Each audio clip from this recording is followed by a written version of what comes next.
had a really good weekend. So yesterday I put up the pallet fencing around the last section of the duck enclosure that hasn't been properly fenced. It just had poultry netting on it, and so now that is fenced.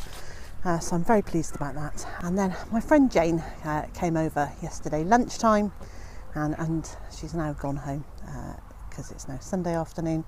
But she had 24 hours with us, and Jane and I did a little bit of gardening. So we lifted some plants from around the back of the piggeries, which is not an area that I'm going to really garden, but there was this bamboo there. So we've put a bamboo just in that corner, which I'm very pleased about. And we've added a red cordyline to the shrubbery. And as that gets bigger, that should be a really nice contrast of colour and leaf shape in amongst those other smaller leaf plants. We've put the buddleia that I was hoping to plant in amongst the trees in the area by the piggeries. Actually, we spent a lot of time laughing and we watched a bit of telly together, and we've shared some good food. So that has been a really nice weekend.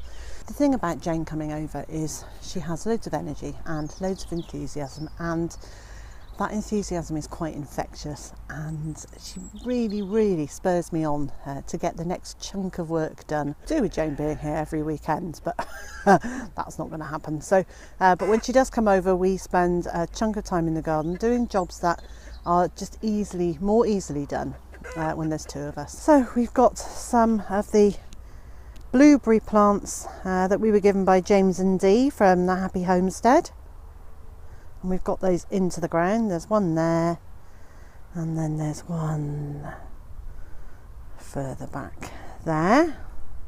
And what that does is extends the area of the food forest out back to the fence line there, where the chicken enclosure is. And so bit by bit I'll get more wood chippings down, going right across there. We'll tackle that very nice patch of nettles there, and the food forest will eventually kind of go along that line of hedging that we've put in there as well. Now the coughing that you can hear is not me. It's a sheep having a good old cough and a sneeze in the field beyond our homestead. There you go, you can see it having a good old cough, poor thing.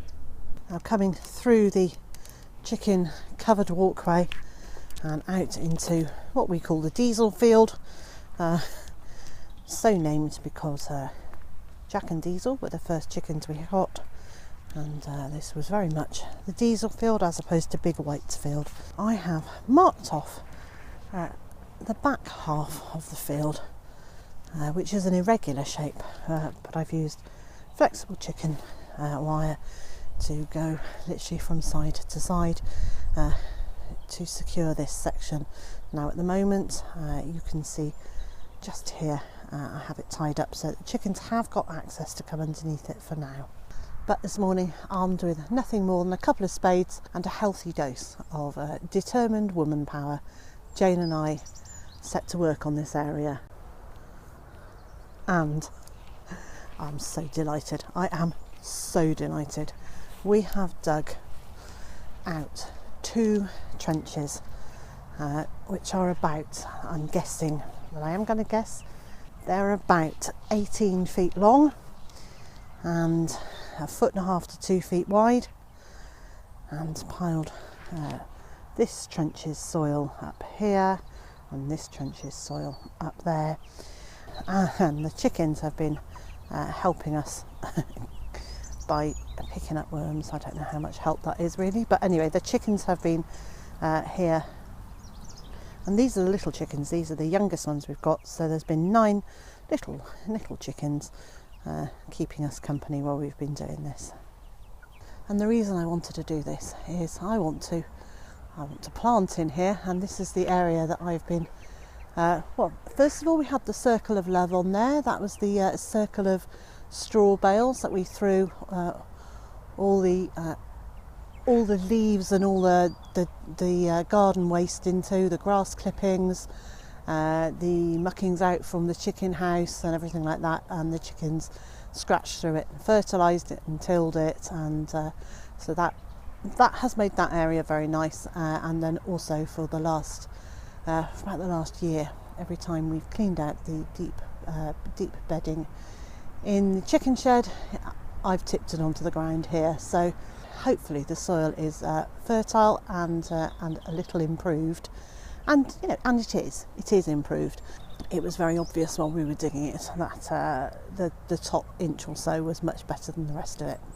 And my plan is, for the winter, I will bring out all the kitchen scraps, all the peelings and all the waste from the garden. So as we dig up cabbage plants or beans or anything else that we dig up, I'll come and I'll put them into these trenches, put them along the trenches, and also put the muckings out from the chicken houses in here.